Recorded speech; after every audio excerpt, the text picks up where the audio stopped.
السلام علیکم ورحمۃ اللہ تعالی وبرکاتہ۔ کیسے ہیں آپ لوگ؟ امید کرتا ہوں خیریت سے ہوں گے۔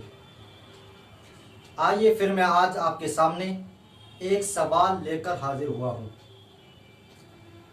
اور وہ سوال کیا ہے؟ سماعت فرمائیں۔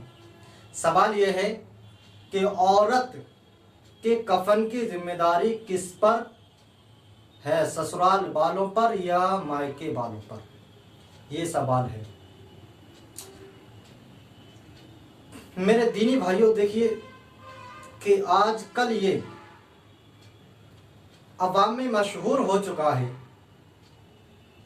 کہ اگر عورت ختم ہو جائے، عورت کے مر جانے کے بعد اس کا کفن و دفن یعنی کہ پورا خرچہ تیجے تک اس کے مائکے والوں پر ڈال دیا جاتا ہے۔ تو آئیے میں اس کا جواب دیے دیتا ہوں۔ جواب یہ ہے، عورت کے انتقال کے بعد اس کے کفن کی ذمہ داری شوہر کے اوپر ہوتی ہے،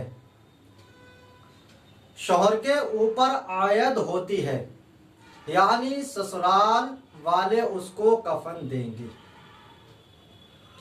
سیدی اعلیٰ حضرت رضی اللہ تعالی عنہ در مختار کے حوالے سے تحریر فرماتے ہیں کہ خاوند پر بیوی کی تکفین و تجہیز شرعی شوہر پر واجب ہے۔ جو کفن سنت یا کفن کفایہ ہو اور حنوط غسل کی مزدوری یا جنازہ لے جانے اور دفن کا خرچہ شوہر پر واجب ہے۔ تو در مختار کی اس حدیث پاک سے یہ آیا ہو گیا کہ اگر عورت اپنے شوہر کے گھر ختم ہو جائے، عورت اپنے سسرال میں مر جائے، تو اس کا کفن و دفن اس کے سسرال والوں پر واجب ہوتا ہے، اس کے شوہر پر واجب ہوتا ہے۔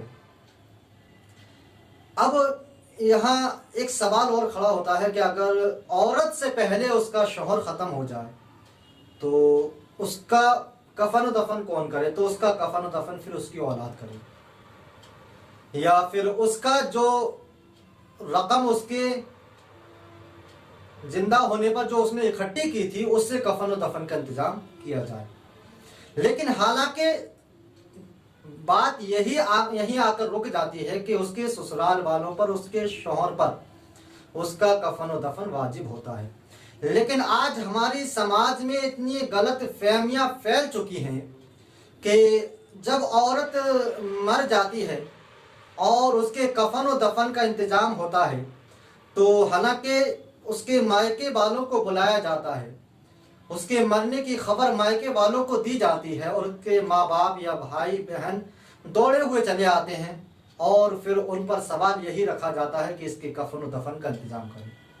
حالانکہ میں نے عوام میں یہ ضرور سنا ہے کہ کچھ جاہل لوگ یہ اور کہتے ہوئے نظر آتے ہیں کہ یہ آخری بھات ہوتا ہے، حالانکہ بھات کا کوئی شریعت میں کوئی بنیاد نہیں ہے۔ تو برادران ملت اسلامیہ،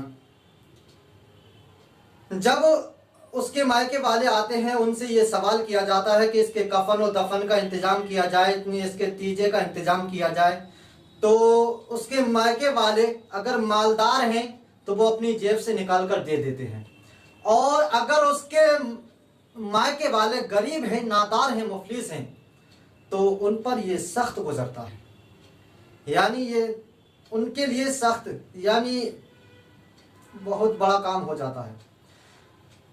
تو جب ان سے یہ سوال کیا جاتا ہے، سوچ میں پڑ جاتے ہیں کہ اب ہم اس کا یہ کفن و دفن کا انتظام کہاں سے کریں، ہمارے پاس تو اتنا پیسہ بھی نہیں۔